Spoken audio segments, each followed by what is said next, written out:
Hello and welcome to Your Broken Galaxy. I am Broken, and today I'm answering the question, what if Palpatine accidentally executed Order 66 in Attack of the Clones? This question was asked by Eric Crabtree7075. The entirety of Attack of the Clones has just completed, and Palpatine is standing on the balcony with Bail Organa and a few other senators overlooking the massive, just massive army, which for some reason relocated to Coruscant in order to deploy to battlefields across the Republic. That would have been a huge logistical nightmare and waste of time, by the way. Anyway, Palpatine leaves his office for a meeting where he and the highest ranking clone commanders, Yoda, and a few other Jedi Masters and leaders of the Judicial Corps, which have now been folded into the Grand Army of the Republic, are. They are talking about how they have to start this war out well so that they can save the Republic from the vastly superior droid numbers. After 2 hours of strategic considerations, an aide comes in and says, "Your Eminence, what will you have today for lunch?" And Palpatine grabs a data pad, flips through his options until he finds his favorite gooberfish caviar on page 6 of the menu and says, "Ah, yes. I'll take Order 66. And immediately, the clone commander whips out his blaster and shoots Yoda right in the face. The other Jedi jump up to defend themselves, but the clone guards at the door have already pulled out their blasters, shot him down. The commander of the clones gets on his intercom and as the highest ranking clone there is, he is able to send out a simultaneous message to every single clone, letting them know that Lord Sidious has called for Order 66. Across the entire galaxy, the clones get the order and start blasting away at the Jedi. It is just insane, utter chaos. And some of the Jedi are able to defend themselves and take out a vast number of the attacking clones, and others are able to even escape. But by the end of the day, over 90% of the Jedi that were in the Grand Army of the Republic are no more. There are only a few Masters and Knights at the temple itself, and a few hundred Padwans. Palpatine insists that he has absolutely no idea what caused the clones to attack the Jedi, and then, when talking with the Kaminoans, it is discovered that the clones' orders must have been accidentally activated. The Republic insists that this was due to gross incompetence on behalf of the Kaminoans, but there is nothing they can do about it at this point. The Jedi go into hiding, and the clones, who are deemed by the Republic to be too unreliable, are all sent to a work colony without any weapons. Palpatine is utterly furious with the Kaminoans. He's like super happy that Yodalehi, who and so many other Jedi have now passed away, and that he was able to do it without having any of the blame fall on himself. But he knew it would be hard for him to become emperor now. So Palpatine meets with Oppo Rancisis, who is now the only living member of the Jedi Council, and convinces him to relocate the Jedi Order temporarily, in case the crazy clones come back. Meanwhile, the droid army is burning the mid-rim to the ground, and the judiciary forces are valiantly fighting alongside the planetary defense forces. They're just collapsing one after another, though. So Oppo decides to follow Palp Thermidor's advice, and the Jedi move to Tython, which Palpatine decides will work very nicely. He ends up telling Dooku to split the CIS fleet in half. Half of the fleet will attack Tython, and the other half will attack Kamino. And Dooku says, "Are you sure? Those clones were freaking expensive. We can probably get a lot more use out of them somehow." And Palpatine says, "Yeah, don't worry about it. You're gonna love this." So the Separatists take down both planets, horribly destroying the Kaminoan civilization and decimating the Jedi. Now, mind you, all of this, the entirety of everything that I have said, happened over the course of just 5 days. And you know what else was happening during those 5 days? Padme and Anakin were on their honeymoon on Naboo, and they decided to leave their communicators behind so they could just enjoy their time together. After the honeymoon ends, a day later, Anakin opens up his phone to see over 2,000 notifications, hundreds of which are from Obi-Wan telling him to hide and then run, and that the Jedi Order is in ruin, and finally, never come to Tython.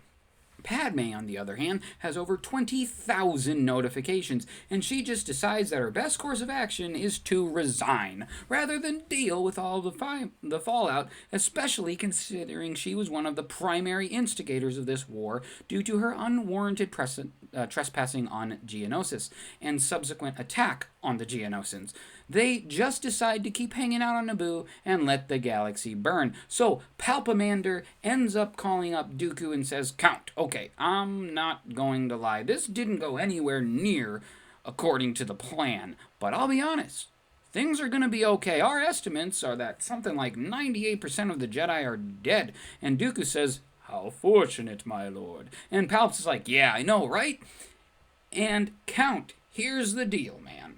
I'm going to pretend to have a sickness and step down from leading the Republic in like 5 days. I want you to invade Coruscant with the droid army like a week after that. Instead of the whole ridiculous plan to become Emperor through the Republic, I'll just have you sit as a puppet Emperor having conquered the Republic, and I'll rule from behind the scenes. And Dooku says, how will we convince the Separatist Council to accept me as Emperor? And Palpatine and Dooku just sit there on the phone silent for like 5 seconds.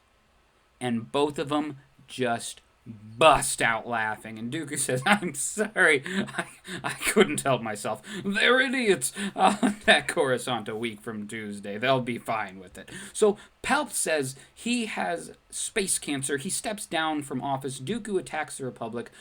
The Republic folds, and the Sith are in charge. Palpatine now leading the entire thing from behind the scenes, which, if you think about it, is kind of a step down, because when he was the Supreme Chancellor, he was leading the entire galaxy from in front of the scenes, visibly, as the ruler of the galaxy. He ends up devoting all of his time to finding an apprentice, because he has no idea where Anakin is, and is trying to figure out this whole immortality thing.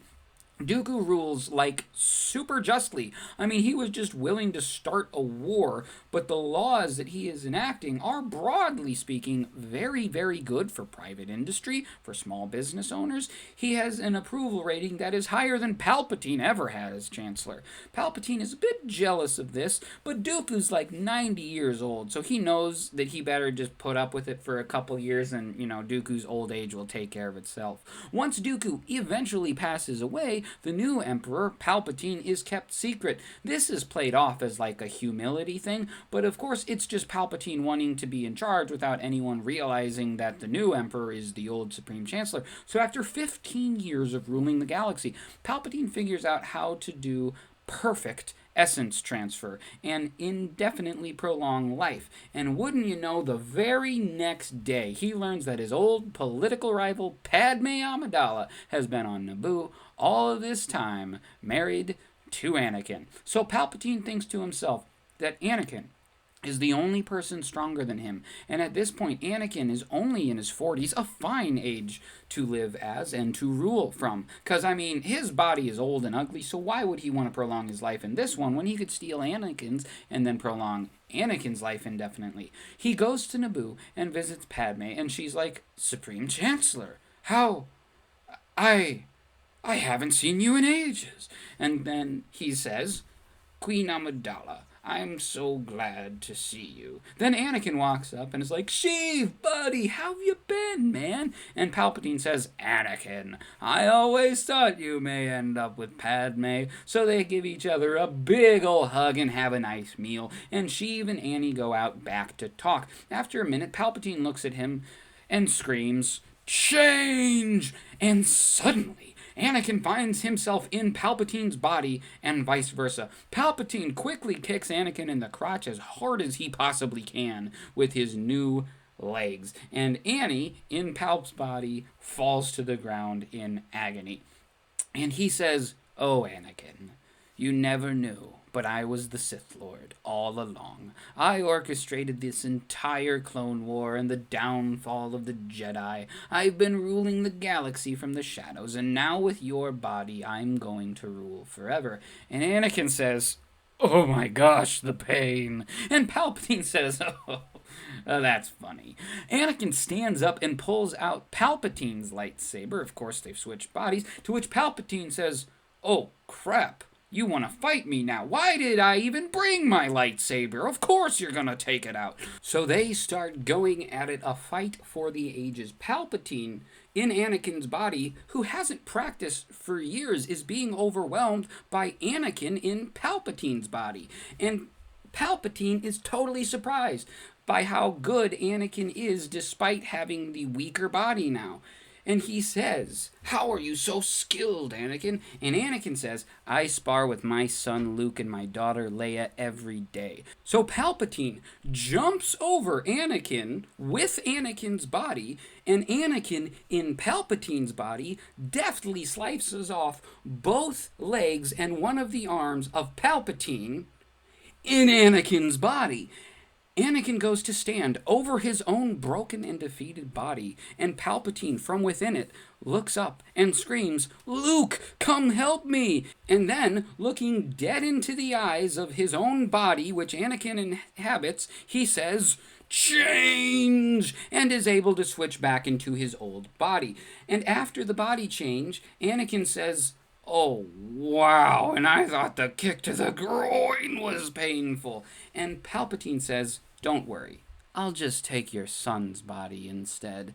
And Luke Skywalker, who all this time has just been listening to Radiohead in his second floor room, looks out the window and jumps out. And Anakin says, "Son, he's killed millions. Defeat him." So Luke busts out his own lightsaber, and Palpatine starts zapping electricity at him. And Luke is circling. He jumps in and swings, but Palpatine ducks under the blade. Palp swings back with his own blade, but he is still feeling that kick to the groin that he gave himself just a minute ago, and knows that he's got to change soon. He jumps away from Luke and takes in a deep old breath, and just then Anakin, with his one remaining hand, grabs a toad and throws it at Palpatine, hitting him right in the face, causing him to lose his concentration, and Luke stabs him.